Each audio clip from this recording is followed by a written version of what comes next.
buenos días, hermanos, muy buenos días. Realmente es siempre tan precioso estar aquí. Una alegría para mí, una alegría para mi esposa, para mis hijos. Podemos estar los cuatro en esta mañana. Y esta visita a la iglesia Manantial en el Desierto es como un momento especial en el año, aún para nosotros como familia. Damos gracias al Señor por la vida del pastor, de su esposa, de los líderes, de cada uno de ustedes, por mostrarnos tanto amor de tantas maneras. Desde el abrazo, desde la oración. Quiero agradecer también el apoyo de la congregación al permitirnos que vuestro pastor también esté en la comisión directiva de la Sociedad Bíblica y haciendo su aporte para que la palabra pueda llegar a todos. Esa es la misión de la Sociedad Bíblica, servir a las iglesias para que la palabra pueda llegar a todos. Y quiero agradecer una vez más también su aporte generoso a través de las ofrendas para los distintos proyectos de la Sociedad Bíblica. Hermanos, realmente es una bendición y es un testimonio que muchas veces utilizo para animar a otras iglesias. El corazón tan generoso de esta querida congregación. Yo al principio quería compartir algo acerca de los proyectos, como dijo Ricardo, de la Sociedad Bíblica, contarles un poco acerca de la visión y de la misión de esta entidad que fue fundada por las iglesias para servir a las iglesias. Como bien decía el pastor, esto no es una empresa, es una entidad misionera que fue justamente una iniciativa hace muchos años de todas las distintas denominaciones que existían en Argentina. Se pusieron de acuerdo, dijeron, creemos que ya es hora de que la responsabilidad de llevar la Biblia a los argentinos sea de los argentinos. Y así fundaron la Sociedad Bíblica Argentina. Había otras sociedades bíblicas que venían sirviendo en nuestro país hace muchos años, pero se fundó esta entidad con un anhelo y una misión que seguramente vos y yo compartimos en esta mañana. Decimos que queremos que toda la gente, en todo lugar, se encuentre con Dios y su Hijo Jesucristo a través de la Biblia. En el idioma en el que piensa y siente, en formatos que favorezcan el entendimiento y sin que el dinero sea un impedimento. Y para esto servimos a las iglesias traduciendo, publicando, difundiendo y exaltando la palabra de Dios. Amén.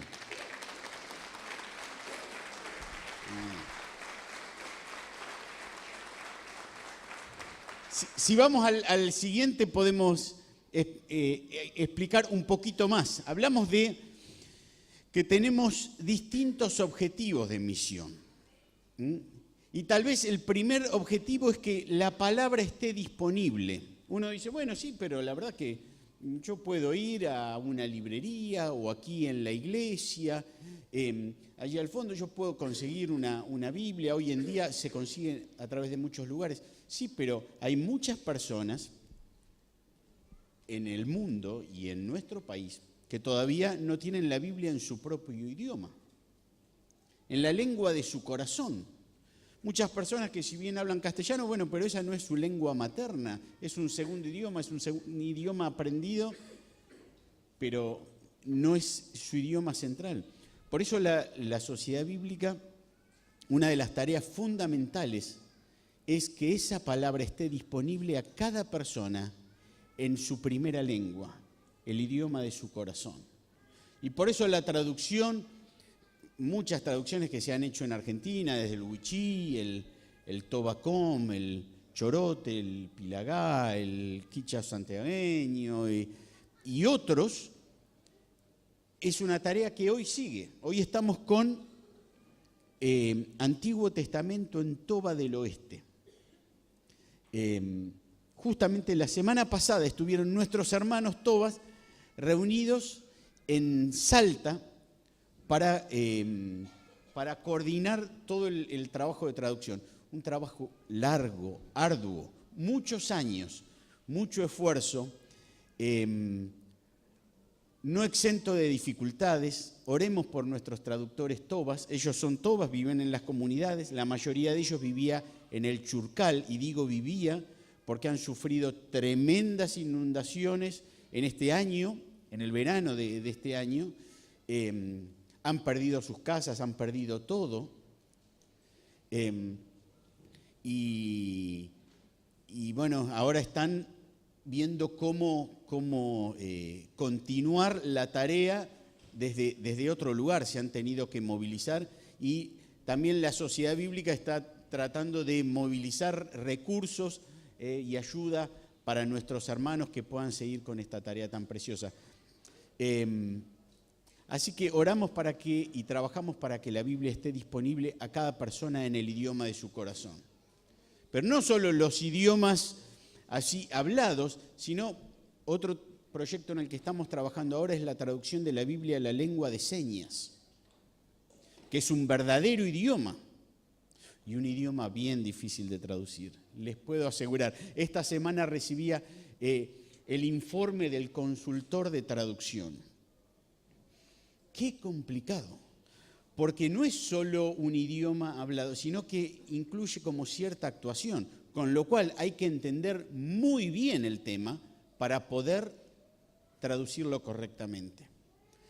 Y estamos trabajando en la traducción a la lengua de señas para la comunidad disléxica, para la comunidad, hipoacúsica, sorda, especialmente de niños. La lengua, el LSA, el lenguaje de señas argentina para niños. Pero hablo de dislexia justamente porque también estamos desarrollando, como decía nuestro hermano, de las dificultades que había tenido en el colegio a veces para memorizar en su testimonio o para leer. Bueno, estamos desarrollando materiales especiales para niños con dislexia, que incluyen un tipo de letra especial. ¿Por qué? Y porque la palabra tiene que llegar a todos. Y estamos trabajando con un proyecto especial de la Biblia en braille para la comunidad ciega. ¿Y por qué? Y porque la palabra de Dios es para todas las personas. Por supuesto, son proyectos costosos, algunos de ellos. Una Biblia en braille, uno dice, ¿y cómo es de grande una Biblia en braille? Una Biblia en braille es un mueble más o menos así de alto, desde el piso hasta acá, porque tiene muchos libros diferentes, son muy extensos, muy costosos. ¿Y cómo se subvenciona eso? Y por supuesto con las ofrendas. Con las ofrendas o con la venta de escrituras. Por eso cuando alguien compra una Biblia de la Sociedad Bíblica, no solo está comprando una Biblia, está contribuyendo a una misión. Está ayudando a que otras personas puedan acceder a la palabra en el idioma de su corazón y en el formato que puedan usar. Pero también como Sociedad Bíblica lo que hacemos es distribuir la palabra, que pueda llegar a todos. Y por los distintos canales y en las distintas circunstancias, que pueda llegar a las cárceles, que puedan llegar a los hospitales, que pueda llegar a los rincones más alejados de nuestro país. Esa tarea la hacen, por supuesto, las iglesias, pero la Sociedad Bíblica como brazo de apoyo de la iglesia justamente sirve en esta tarea. Pero también hablamos de que esa palabra sea influyente. No alcanza con que la Biblia sea traducida, sea impresa y sea distribuida. La cosa es que hay que leerla. Amén. Hay que leerla. Y queremos en ese sentido ayudar a servir a las iglesias para desarrollar materiales, programas, iniciativas, cursos que puedan servir para que las personas puedan leer más la Biblia, puedan interactuar más con el texto. puedan comprenderlo. Y ahora vamos a explicar un poco más de esto. Vamos al siguiente. Por eso hablamos del ciclo de la Biblia, que servimos a las iglesias traduciendo para que la palabra esté disponible a cada persona en el primer idioma de su corazón, publicando para que esa palabra también esté disponible en los formatos que favorecen el entendimiento de acuerdo a cada necesidad, pero también difundiendo para que llegue a cada lugar y exaltando, para que esa palabra, como decía el apóstol Pablo, corra y sea glorificada, así como lo fue entre nosotros. Vamos al siguiente. Así que servimos como Sociedad Bíblica Argentina a las iglesias para ver una Argentina, y seguro que vas a decir amén a esto, transformada por la palabra de Dios. Amén, amén.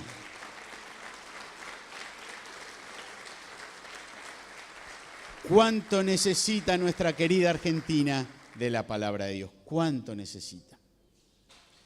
Pero el desafío va más allá de la Argentina. La Sociedad Bíblica Argentina, si bien es una entidad 100% nacional, está fundada por las iglesias, sostenida por las iglesias, responde a una comisión directiva de pastores, de líderes evangélicos de Argentina, pero también es miembro fraterno de una fraternidad de 148 sociedades bíblicas que trabajan en 244 países y territorios. Para darte una idea, la segunda ONG o entidad así de ayuda de mayor presencia mundial después de la Cruz Roja Internacional, Sociedades Bíblicas Unidas. Creo que hay solo 8 países, 6 u 8 países, donde hoy no hay un trabajo por lo menos visible o formal. Corea del Norte, Arabia Saudita y algún otro país así muy, muy específico, por lo menos de manera oficial. Pero sabemos que el Señor se las arregla muchas veces para que esa palabra llegue a uno de esos lugares. Y oramos para que en un futuro no muy lejano podamos decir que en el 100% de los países hay un trabajo de la sociedad bíblica. Vamos al siguiente. Creo que esta es una foto de lo que fue la última Asamblea Mundial realizada en el 2016 con representantes de estos 148 sociedades bíblicas, literalmente de todo el mundo. Cuando uno dice es internacional, bueno, verdaderamente internacional. Y hay sociedades bíblicas, hermanos, muy grandes, que han trabajado por 200 años y han estado en lugares con iglesias florecientes, donde hoy en día han desarrollado muchos recursos, no solo para atender la obra en su país, sino también para ayudar a otros. Hay sociedades bíblicas muy pequeñas, donde tal vez tienen 1 o 2 personas trabajando, donde hasta para mandar un mail tiene que ir el director tiene que ir a un ciber que le queda cerca, como para poder conectarse alguna hora al día y poder mandar un mail, estar conectado. O sociedades bíblicas que sirven a la iglesia sufriente en lugares de persecución. O sociedades bíblicas como la de Irán, que están en la diáspora, porque fueron amenazados de muerte por parte de las autoridades diciendo, si no salen inmediatamente del país, los vamos a matar. Pero el Señor sigue haciendo la obra. El Señor sigue haciendo la obra. Y los desafíos son muy grandes. Y quiero dejar esto como motivo de oración a la iglesia. Vamos a ir uno más. Hoy en día, este es un poco el paisaje actual que tenemos de las Escrituras. Se habla más o menos que en el mundo hay unos 7.600 millones de personas, de los cuales hay 5.400 millones de habitantes que tienen la Biblia completa en su idioma. Hay 631 millones que tienen el Nuevo Testamento. Hay otros 406 que, bueno, tienen algunas porciones, tal vez algunos evangelios, alguna carta de Pablo, tienen tal vez algunos salmos. Pero hay 209 millones de personas que todavía no tienen ni siquiera Juan 3:16 traducido a su propio idioma. Son casi 5 Argentinas, ¿no? Un enorme desafío. Y si lo vemos ahora, uno dice, bueno, pero es poca gente en relación a los 7.600. Sí, pero la tarea es realmente difícil. Porque esos 209 millones de personas representan 3.773 idiomas. Más de 3.000 idiomas.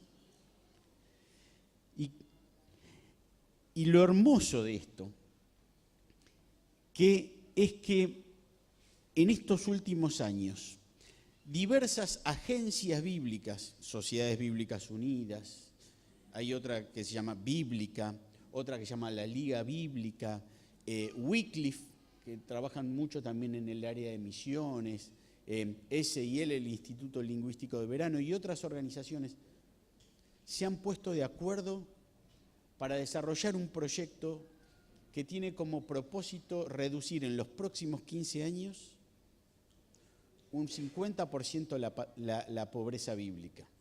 Y si vamos al siguiente, mirá qué objetivos tan preciosos. Las metas para el año 2033. Y esto no es un sueño, se está trabajando con esto. Y activamente, para el 2033, la meta es que el 95% de la población mundial tenga la Biblia completa en su primera lengua. Que el 99,99% tenga el Nuevo Testamento, por lo menos, en su primera lengua. Y que el 100% de la población mundial tenga alguna porción de las Escrituras en el idioma de su corazón.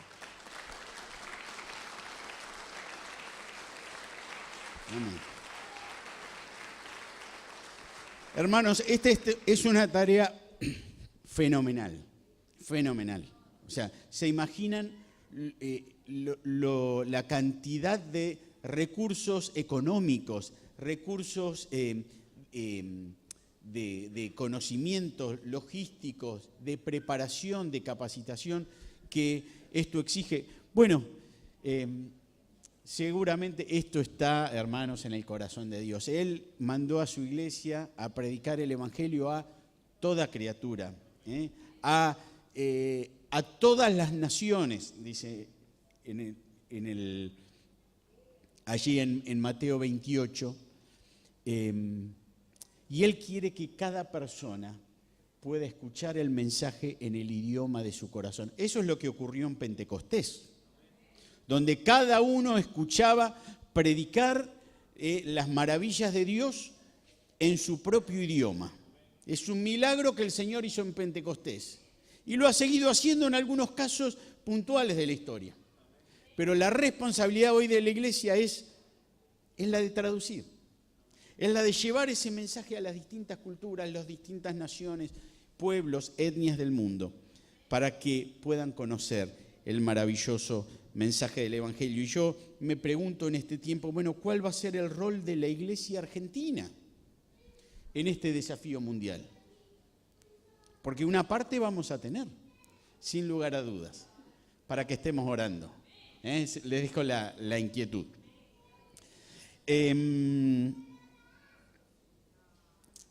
Pero no alcanza con la traducción, como decíamos, no alcanza con la publicación y con la distribución de la Biblia.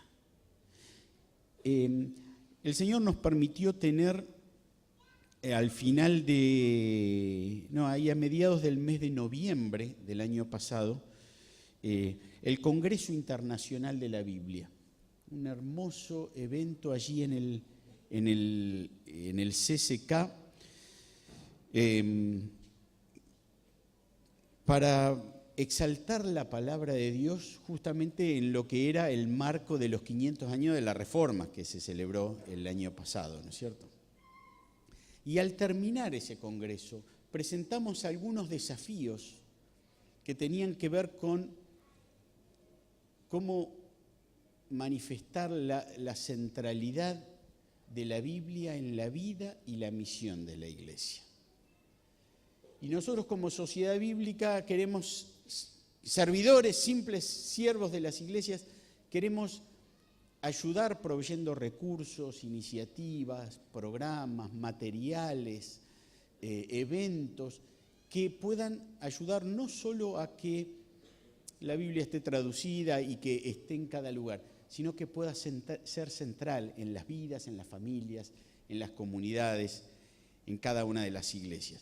Y apartamos algunas líneas que te pueden dar alguna idea de también desafíos que estamos enfrentando como sociedad bíblica en este tiempo y para el cual asumimos como un compromiso público con las iglesias.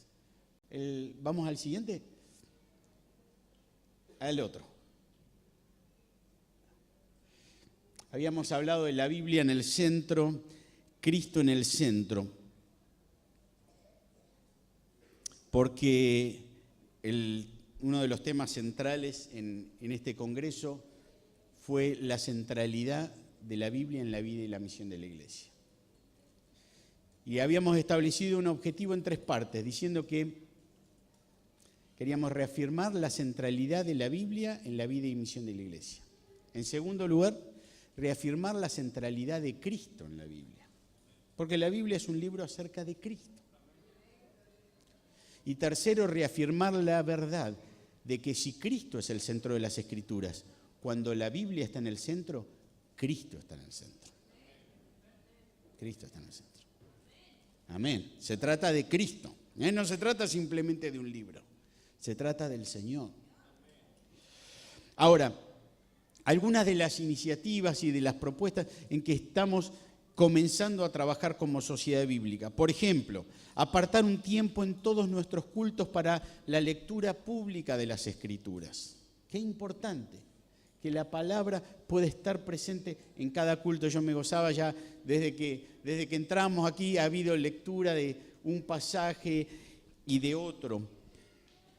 Pablo le escribía a Timoteo: mientras llego, dedícate a leer en público las Escrituras, a animar a los hermanos y a instruirlos.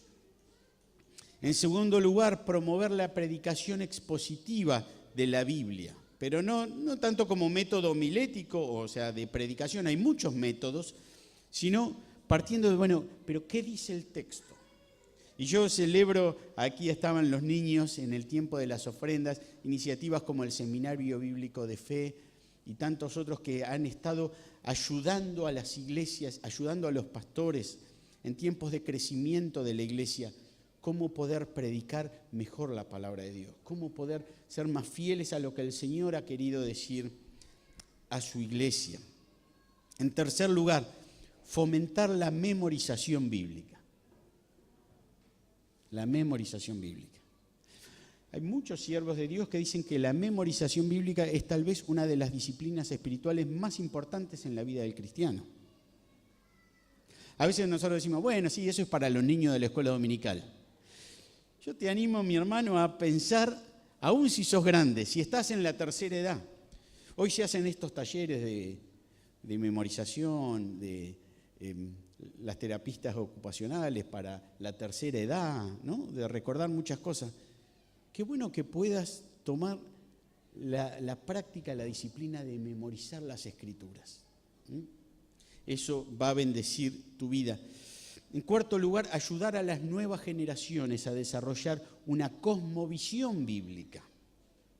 A no conformarse con algunas simples ideas o slogans evangélicos, sino ayudar a las nuevas generaciones a enfrentar un mundo secularizado, a un sistema educativo que abrazó el naturalismo ateo. Asumir el compromiso de ayudar a las nuevas generaciones a entender el mundo y el rol de ellos desde la poderosa palabra de Dios. ayudarles a construir a las nuevas generaciones puentes entre el sermón del domingo, la oficina del lunes y la universidad del martes. Bueno, ¿cómo se relaciona? ¿Cómo se relaciona todo eso? Darles herramientas para cerrar a veces la brecha entre lo sagrado, lo espiritual, lo que tiene que ver con la iglesia, y lo secular, lo que tiene que ver con mi vida de lunes a viernes o de lunes a sábado, cuando el Señor quiere que toda nuestra vida sea para Dios. Toda nuestra vida es del Señor y para Él vivimos en todo momento. Revitalizar la enseñanza de las Escrituras en nuestras iglesias, y en esto estamos trabajando mucho también. Incentivar la lectura diaria de las Escrituras en el seno del hogar. ¿Sabés que los puritanos consideraron que el culto familiar, un tiempo con la palabra en cada hogar? Los puritanos eran estos cristianos que vivieron allí por el siglo XVI y XVII, que aportaron muchísimo a la historia de la iglesia, grandes pastores, siervos del Señor. Consideraron que el culto familiar era tan fundamental que excluían de comunión a un hombre si no conducía a su familia a la adoración. Impresionante. Ellos pensaban que el culto familiar era la columna vertebral de la sociedad. Y uno puede decir, bueno, pero eso era la época de los puritanos, hace 200, 300 años. Hoy el mundo ha cambiado. Los horarios han cambiado, las ocupaciones, las familias. ¿Y sabes qué? Yo quiero animarte, si sos un padre de familia, a tener un tiempo con tu familia, no sé si cada día o una vez por semana o algunos días por semana, en que simplemente puedan abrir la palabra juntos. Leer, tal vez pueden hacer algún comentario, algunas preguntas, y orar juntos. Tal vez sos una mujer que está sola y le está luchando con los hijos. Y hay necesidades de todo tipo en casa, no tenés mucha instrucción, no conocés mucho de la Biblia. Bueno, preguntale a tus pastores, ¿cómo podés hacer para que cada día la palabra de Dios esté presente en la casa? Y tal vez te vas a encontrar con chicos que, bueno, los chicos de ahora son muy inteligentes, son muy vivos, muy despiertos, muy rápidos. Y te van a hacer preguntas, pero mamá, ¿y qué significa esto? ¿Qué quiere decir? Y tal vez tu respuesta va a ser, mira hijo, no lo sé. Porque Dios es mucho más grande de lo que podemos abarcar. Pero vamos a pedirle al Espíritu Santo que nos ayude.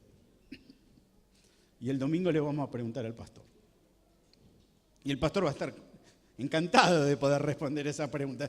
Y tal vez alguna tampoco la vas a ver, porque hay cosas que, bueno, el Señor nos va enseñando a través de su palabra. Pero si la palabra está presente en el hogar, el ambiente familiar va a cambiar. Los diálogos se van a enriquecer. El tono de conversaciones va a cambiar. Se van a enriquecer los temas. ¿Saben qué? La iglesia lo va a notar. La iglesia lo va a notar.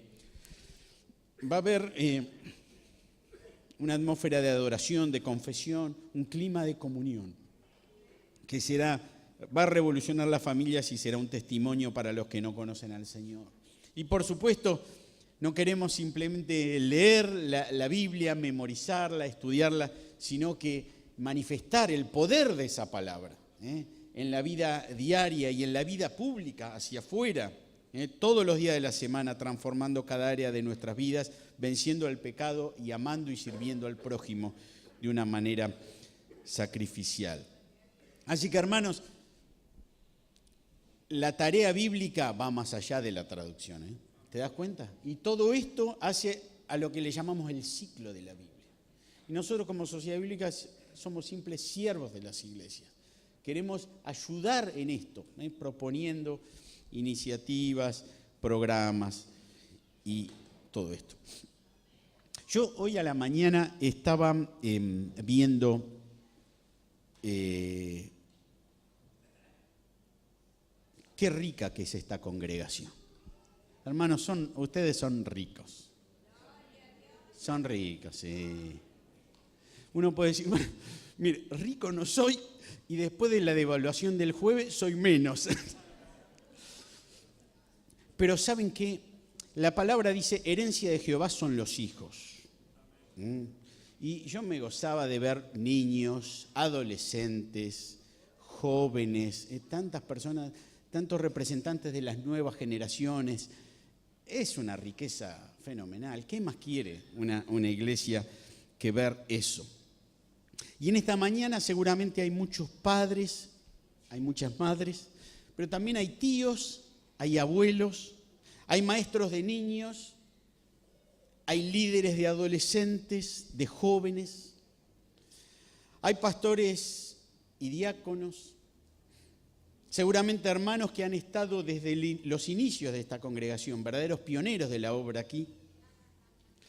Y todos nosotros enfrentamos un enorme desafío, que es transmitir las verdades de Dios, las verdades de la palabra de Dios, a las nuevas generaciones. Es un desafío fenomenal.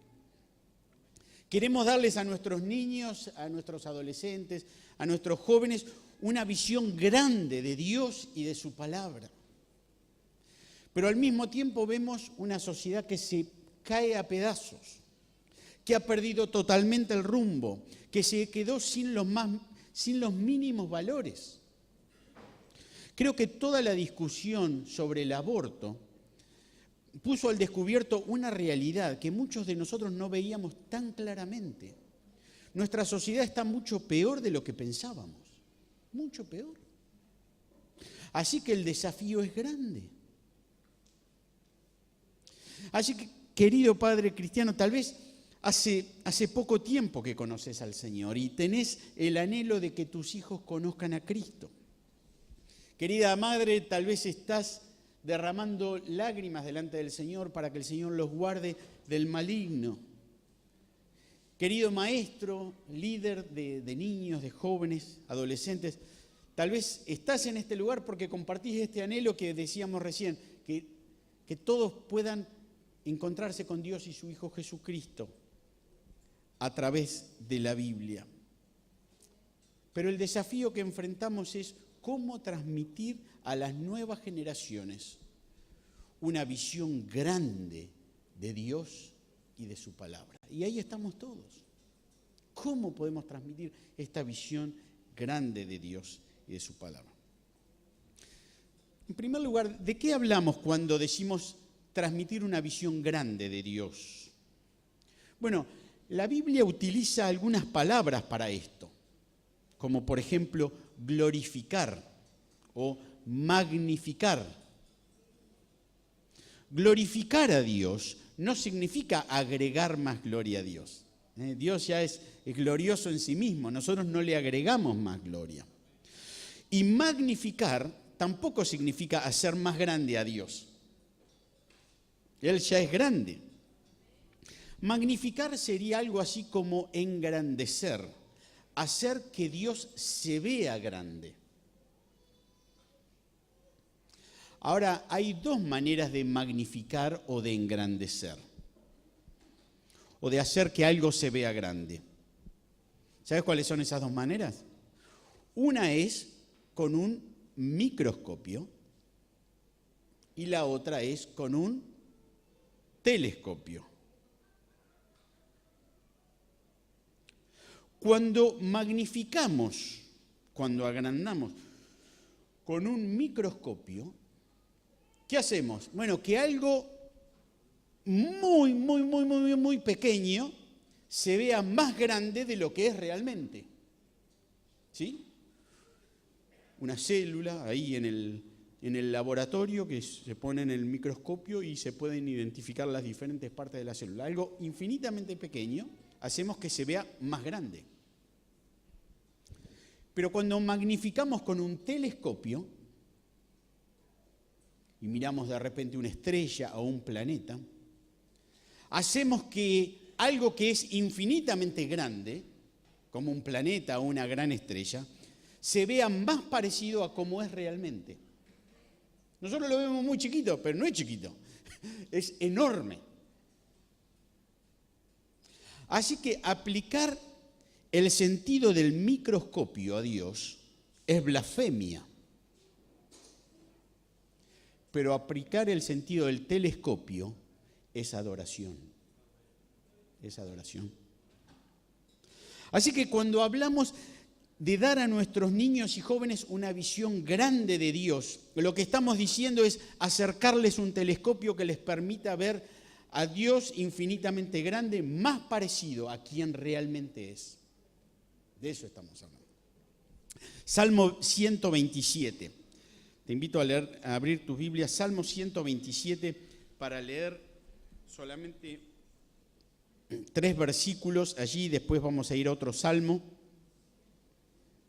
conocido, el Salmo 127, versículos 3 al 5, dice: He aquí, herencia de Jehová son los hijos, como cosa de estima el fruto del vientre, como saetas en manos, como flechas en manos del valiente, así son los hijos habidos en la juventud. Bienaventurado el hombre que llenó su aljaba es donde se ponen las flechas, ¿no? Que llenó su aljaba de ellos. No será avergonzado cuando hablare con los enemigos en la puerta. Así que estos versículos hablan de nuestros niños y podemos aplicar estos mismos principios tanto a nuestros hijos físicos como a los hijos espirituales que el Señor puso bajo nuestro cuidado. Y fíjate que el pasaje los compara con flechas que se guardan en una aljaba y que se disparan hacia un blanco, hacia un objetivo. Los niños, los adolescentes, los jóvenes, son dirigidos así como una flecha es dirigida. Así que la primera pregunta que deberíamos hacernos no debería ser ¿qué podemos hacer con estas flechas?, sino ¿dónde está el blanco al que debemos apuntar? ¿A dónde tenemos que apuntar? Así que al criar a nuestros hijos, al trabajar con niños, adolescentes en la iglesia, al dirigir una hora feliz, nuestra primera pregunta no debería ser ¿qué vamos a hacer con los chicos este año?, sino ¿hacia dónde queremos dirigirlos? ¿Hacia dónde? Como decía alguien, un líder de ministerio de niños y preadolescentes, mira no solo la necesidad presente, sino tal vez que mira 15, 20 años adelante. Y se pregunta, ¿cómo podemos levantar una generación de hombres y mujeres que tengan una comprensión bíblica de Dios? ¿Qué haremos para ayudarles a vivir y aplicar el Evangelio en su vida diaria, en cada aspecto de su vida diaria? ¿Qué versículos queremos que puedan recordar cuando sean adultos mayores y se acerque la hora de presentarse ante el Rey de Reyes y Señor de Señores? ¿Qué versículos queremos que puedan recordar tal vez allí cuando estén padeciendo la hora de aflicción? ¿Cómo queremos que respondan dentro de 20 años cuando la tragedia golpea sus puertas? ¿Cómo queremos que vivan su compromiso con la iglesia local y con la obra misionera mundial? Así que lo que imparte y nutre esa visión no es nuestra propia imaginación, no es nuestra propia creatividad, no es nuestra propia capacidad de proyectar el futuro, sino que es la palabra de Dios. Es la palabra de Dios la que nutre esa visión. Por eso esa visión debe ser despertada por la palabra de Dios, moldeada por la palabra de Dios, nutrida por la palabra de Dios e impulsada por la palabra de Dios. Uno de los pasajes que puede ayudarnos a dar esa visión grande de Dios y de su palabra a las nuevas generaciones es el Salmo 78. Salmo 78. Quiero leer, es un salmo muy extenso, pero leer solamente los primeros 7 versículos. Salmo 78.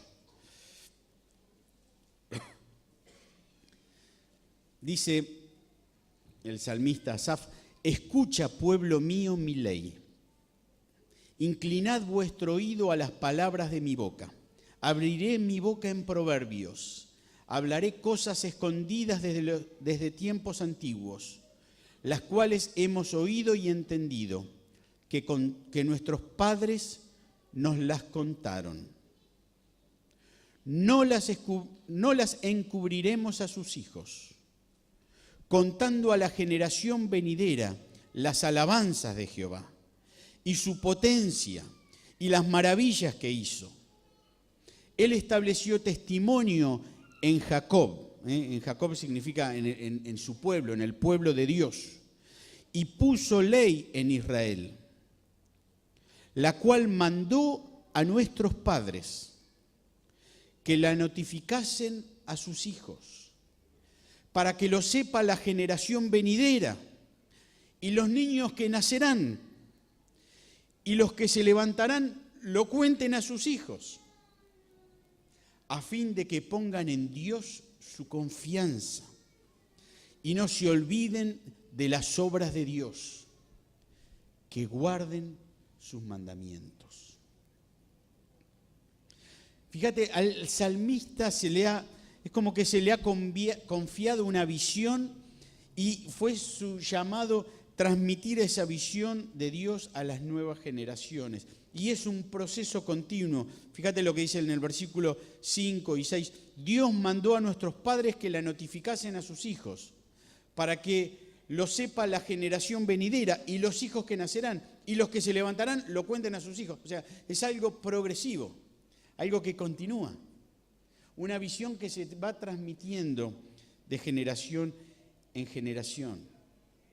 Y todo hijo de Dios tiene esta voluntad de Dios para su vida, que declare la gloria de Dios a la siguiente generación. Es tu responsabilidad y es la mía, mi hermano. Y la Biblia está llena de esta idea, una y otra vez. Versículo 4, no las encubriremos a sus hijos, contando a la generación venidera las alabanzas de Jehová y su potencia y las maravillas que hizo. O como lo traduce Dios habla hoy, mirá qué lindo, con las generaciones futuras alabaremos al Señor y hablaremos de su poder y maravillas. Salmo 145, de padres a hijos se alabarán tus obras, se anunciarán tus hechos poderosos, se hablará de tu majestad gloriosa y yo hablaré de tus maravillas. Se hablará de tus hechos poderosos y terribles y yo hablaré de tu grandeza. Se hablará de tu bondad inmensa y a gritos se dirá que tú eres justo. Isaías 43, 21, este pueblo he creado para mí, mis alabanzas publicará. Salmo 102, todas las naciones y reyes de la tierra honrarán el nombre glorioso del Señor. Que esto quede escrito para las generaciones futuras, para que alaben al Señor los que aún han de nacer. Así que mi hermano, Dios quiso dejar su testimonio por escrito, en su palabra, para que las generaciones futuras, nosotros y los que vendrán después, alabemos al Señor. El hecho de que vos y yo tengamos una Biblia en nuestras manos tiene un propósito. Y es que vos y yo, junto con los que nos precedieron, pero también con nuestros niños y con los que aún han de nacer, alabemos al Señor. Es lo que dice su palabra. Todo lo que Dios ha hecho, lo que está haciendo y lo que hará, todos sus hechos poderosos desde antes de los tiempos y por la eternidad, son para su gloria. Y es importante que tengamos siempre presente el celo de Dios por su propia gloria al transmitir esta visión a las nuevas generaciones. Por eso quiero que descubramos en este y en otros pasajes 3 principios esenciales para dar a nuestros niños, adolescentes, jóvenes, a la generación que viene, una visión grande de Dios y su palabra. En 3 puntos principales. La Biblia es un libro acerca de Dios. La Biblia no se trata principalmente de mí. Y la Biblia tiene como centro a Cristo. Amén. La Biblia es un libro acerca de Dios. La Biblia es un libro principalmente, primero y principal, acerca de Dios. Él es el personaje central de las Escrituras. Por eso la primera pregunta al leer, estudiar y enseñar un pasaje de la Biblia debería ser: ¿qué me dice este pasaje acerca de Dios? Déjame compartirte algunos ejemplos para ilustrar lo que estoy diciendo. Muchas veces contamos o leemos la historia del faraón, de Moisés, que estaba esclavo en Egipto junto con el pueblo de Israel, y la oposición del faraón. Este pueblo que Dios había llamado estaba esclavo en Egipto. Dios había levantado a Moisés como libertador, quien se iba a presentar ante el faraón con el pedido: Jehová, el Dios de los hebreos, dice así: deja ir a mi pueblo para que me sirva. Y la respuesta del rey de Egipto era una y otra vez la misma: no los dejaré. ¿Se acuerdan la historia? Fíjate lo que dice Éxodo 10, 1 y 2. Dice: el Señor le dijo a Moisés: ve a hablar con el faraón. En realidad, soy yo quien ha endurecido, lo dice Dios, soy yo quien ha endurecido su corazón y el de los funcionarios, para realizar entre ellos mis señales milagrosas. Lo hice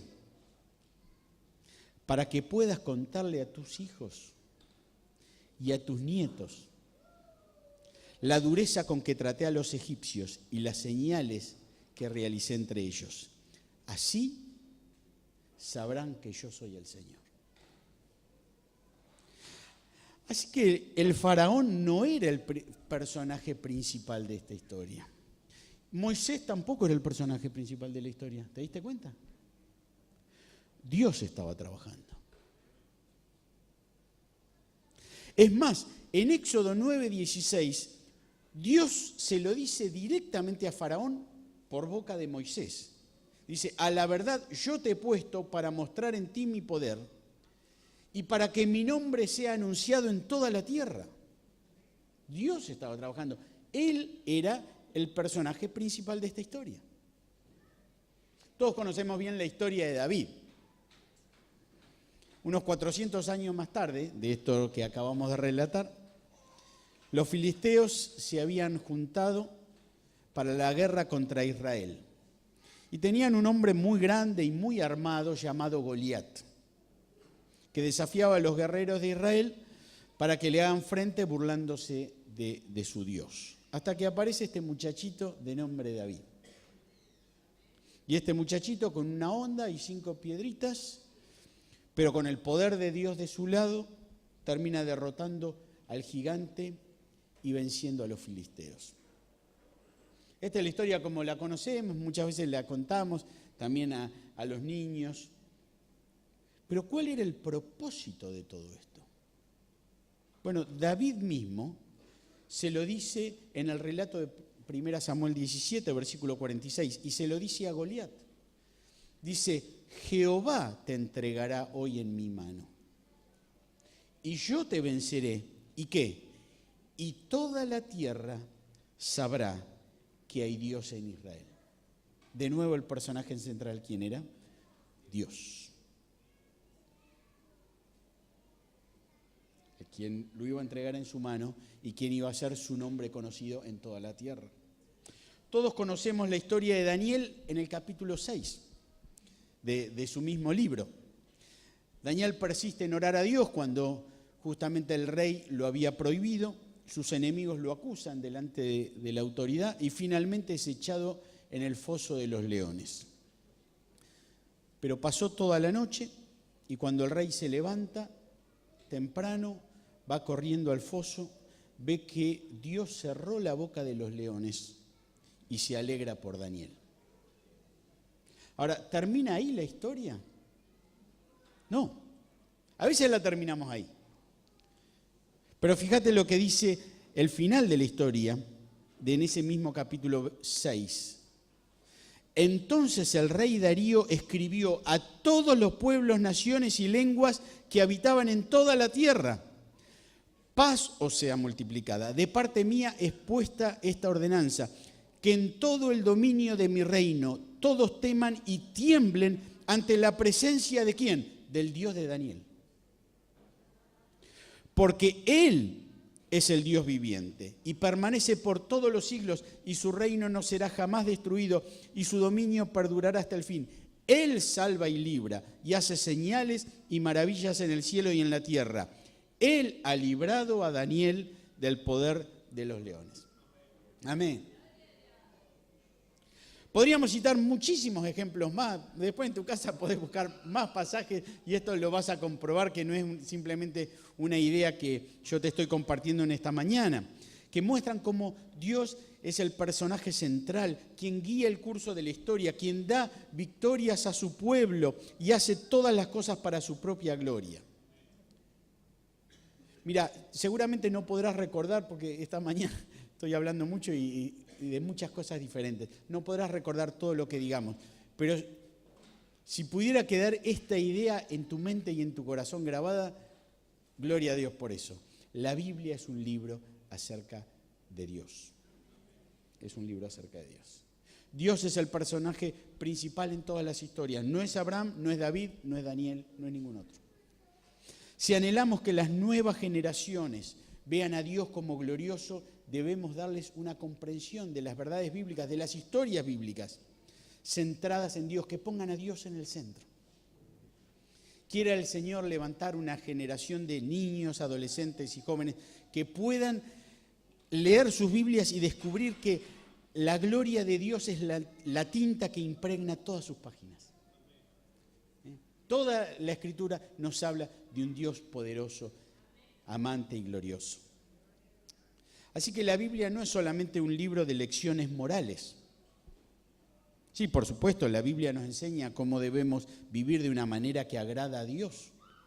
Pero reducir las historias de la Biblia solamente a lecciones morales es esconder la persona y la gloria de Dios de la Escritura. ¿Me entendés lo que estoy diciendo, no es cierto? Por ejemplo, a veces podemos enseñar la historia de la multiplicación de los panes y los peces, enfatizando,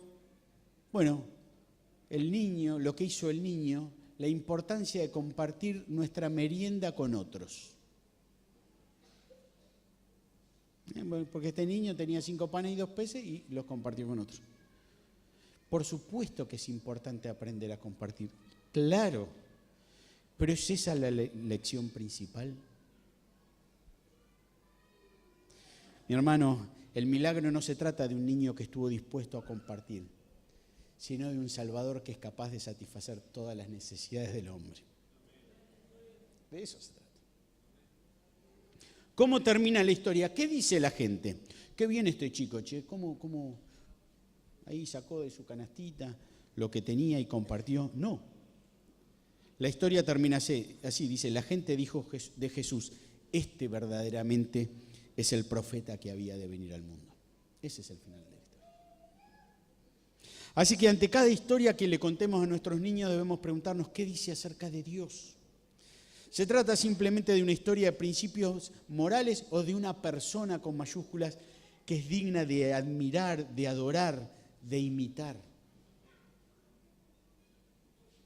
El predicador escocés James Stewart dijo que los objetivos de una predicación genuina, y yo agregaría también de toda enseñanza para niños, adolescentes, jóvenes, son para despertar la conciencia por medio de la santidad de Dios, alimentar la mente con la verdad de Dios, purificar la imaginación por medio de la belleza de Dios, para abrir el corazón al amor de Dios, para consagrar la voluntad al propósito de Dios.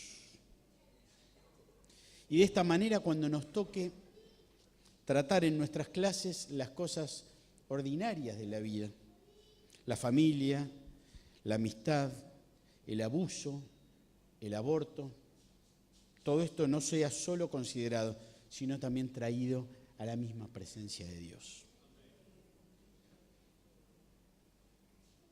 Como dice el salmista en el pasaje que leímos, todas estas cosas no las encubriremos a nuestros hijos. No las vamos a esconder. No, hermano, no las vamos a esconder. No las esconderemos detrás de nuestros niños, no las esconderemos de nuestros niños detrás de cualquier otro personaje bíblico. No. La Biblia es un libro acerca de Dios. Segundo lugar, la Biblia no se trata principalmente de mí. Sí, tiene muchas cosas para decirme y me revela quién soy, por supuesto, pero no se trata principalmente de mí. Romanos 11:36 dice, porque de Él, hablando de Cristo, y por Él y para Él son todas las cosas, a Él sea la gloria por los siglos. Amén. Isaías 40, ustedes saben muy bien, y ya lo han oído decir, que Dios tiene su trono muy por encima en el cielo. Desde allí nos ve como si fuéramos insectos.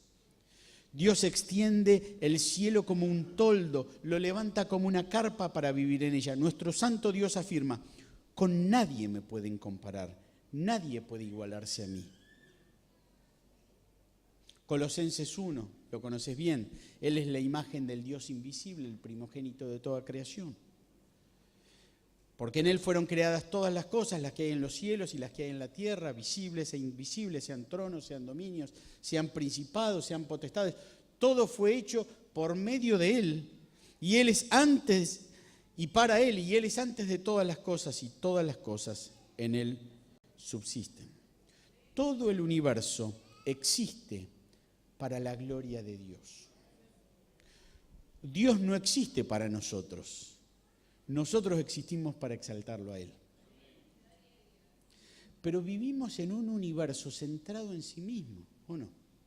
Esta idea tan humanista, a veces hasta se ha infiltrado en las iglesias, en literatura cristiana, en muchas de las cosas que se escuchan, ¿no? Porque es el aire que respiramos, es la atmósfera donde estamos, no nos damos cuenta. Es la atmósfera donde nuestros niños son formados, nuestros adolescentes, nuestros jóvenes. Vivimos en una cultura terapéutica que se concentra en mis sentimientos, mi pasado, mis deseos, mis egos, mis conceptos. Está en el aire que respiramos, a veces hasta en algunos materiales que usamos, ¿no? Y pareciera que todo el problema a veces se reduce a una alta o baja autoestima. Pero el Evangelio justamente es el mensaje que nos libera de esta trampa mortal. Como escribe el doctor Tim Keller, que visitó la Argentina hace unos años, dice, la esencia de la humildad del Evangelio no es pensar mucho acerca de mí mismo, ni poco acerca de mí mismo, sino pensar menos en mí mismo. Pensar menos en mí mismo. De eso se trata el Evangelio. Estar capturado con una visión grande de Dios y de su palabra que me haga olvidarme de mí mismo metiéndome en esa visión. Los niños, adolescentes y jóvenes necesitan ver la verdad de quién es Dios, pero también la verdad de quiénes son ellos. Y la Biblia nos dice que ellos no son increíbles ni que son el centro del universo, no. Son pecadores y necesitan un Salvador. Pero no solo necesitan ser salvos, necesitan crecer a la imagen de Cristo. Y el proceso de santificación es ante todo un proceso de contemplación. Como dice 2 Corintios 3:16, ¿no? Por tanto, nosotros todos mirando a cara descubierta como en un espejo la gloria del Señor, somos transformados de gloria en gloria, como por el Espíritu del Señor. Y a veces hablamos de enseñar valores y eso tiene su lugar, por supuesto. Pero hay buenos valores que pueden adquirirse aún sin ser cristianos. Hay hasta dibujitos animados que enseñan buenos valores.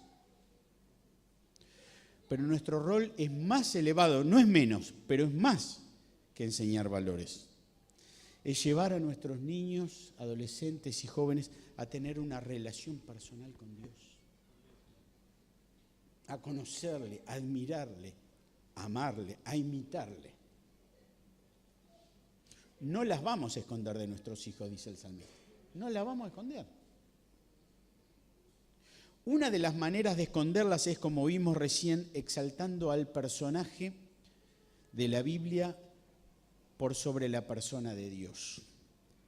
Pero otra manera de esconder puede ser poniéndonos nosotros y nuestras necesidades en el centro y no poniendo a Dios en primer lugar. No quiero que me entiendas mal. ¿Es que los niños no son importantes para Dios? Mira, un día le preguntaron a Jesús, ¿quién es el mayor en el reino de los cielos? Y él, llamando a un niño, lo puso en el centro. Ahí ya te dio la respuesta de la importancia que le da Jesús. Como dice el himno que cantaban nuestros abuelos, Jesucristo ha venido, ¿te acordás? En busca de joyas. Todo niño redimido, su joya será. Como estrellas que brillan son los niños que le aman, los tesoros que adornan su Rey y Señor. Él recoge sus tesoros de niños amantes y en su seno los corderos Jesús llevará. Por supuesto que los niños, los jóvenes, los adolescentes son importantes, son amados. Como dice el himno, son joyas. Pero hay alguien más importante que la joya y es la persona que las compró y que las va a lucir en su seno por la eternidad.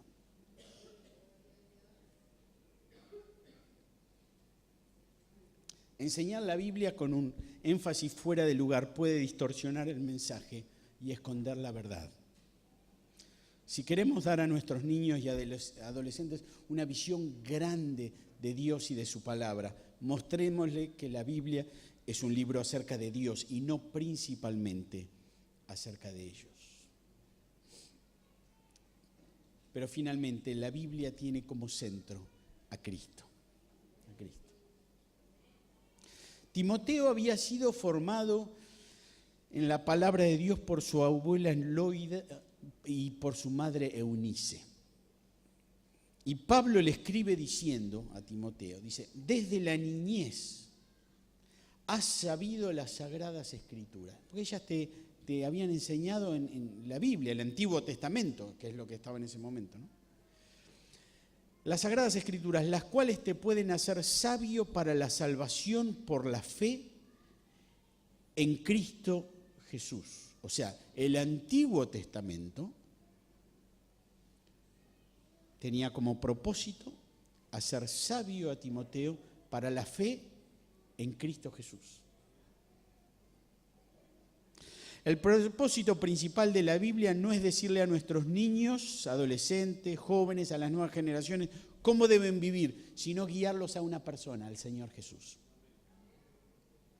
Las Escrituras son mucho más que una lista de buenos valores morales a incorporar. Las Escrituras nos revelan a Cristo. El Cristo resucitado se aparece a dos de sus discípulos cuando iban camino a Emaús y comenzando desde Moisés, dice la Biblia, y siguiendo por todos los profetas, todo el Antiguo Testamento, le declaraba lo que las Escrituras de él decían.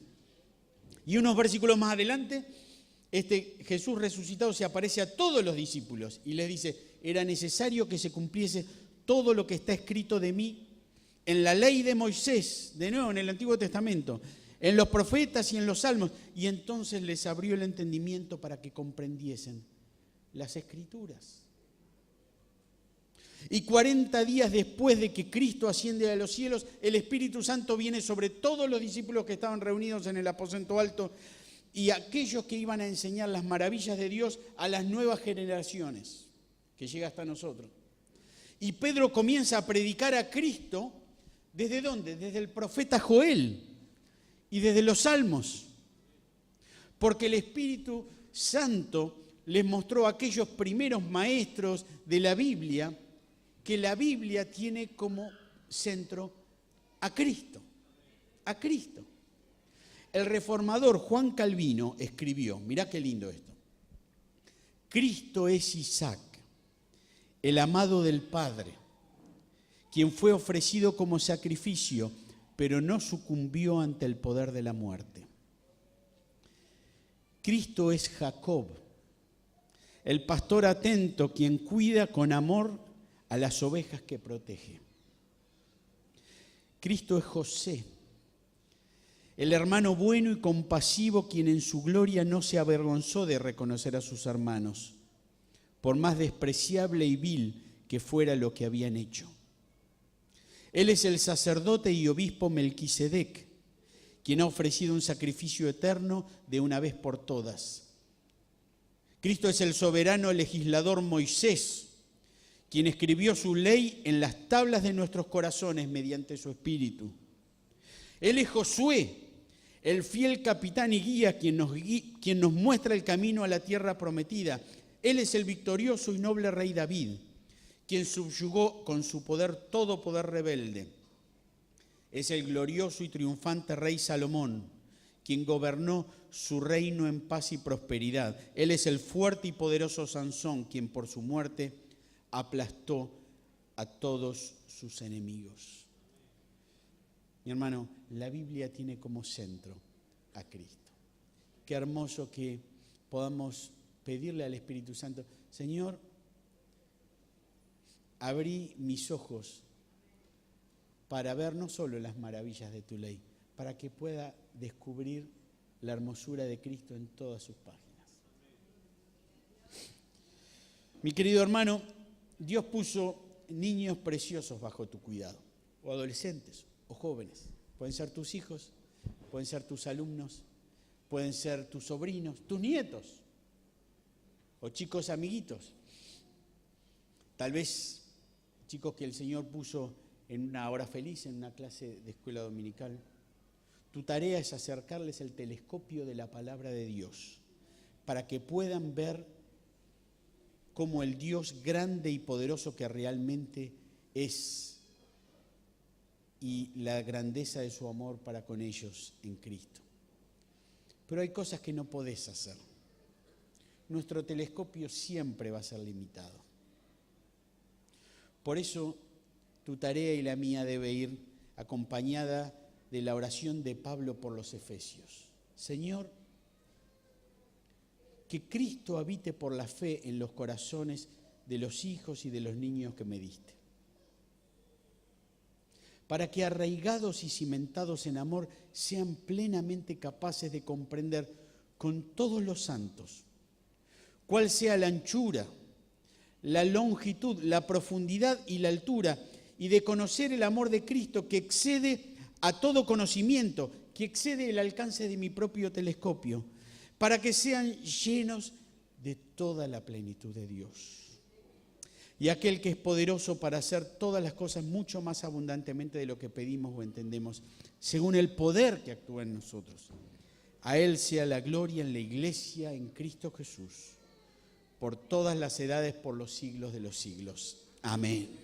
Señor, gloria sea a ti, Señor. Gloria sea a ti. Oh Señor, danos una visión grande de Dios y de su palabra. Señor, que podamos ser realmente capturados por esa visión, enamorados por esa visión.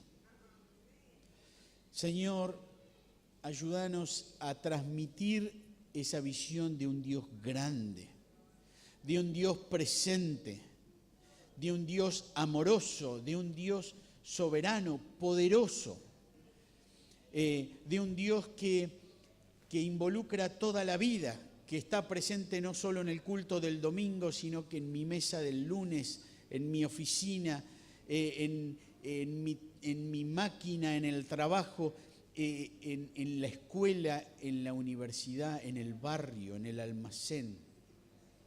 Señor, ayúdanos a transmitir esta visión grande de Dios a las nuevas generaciones.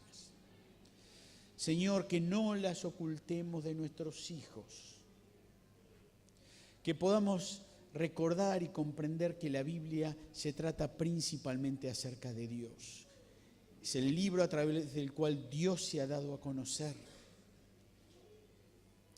que no se trata principalmente acerca de mí, pero que tiene como centro a Cristo. Señor, ayúdanos.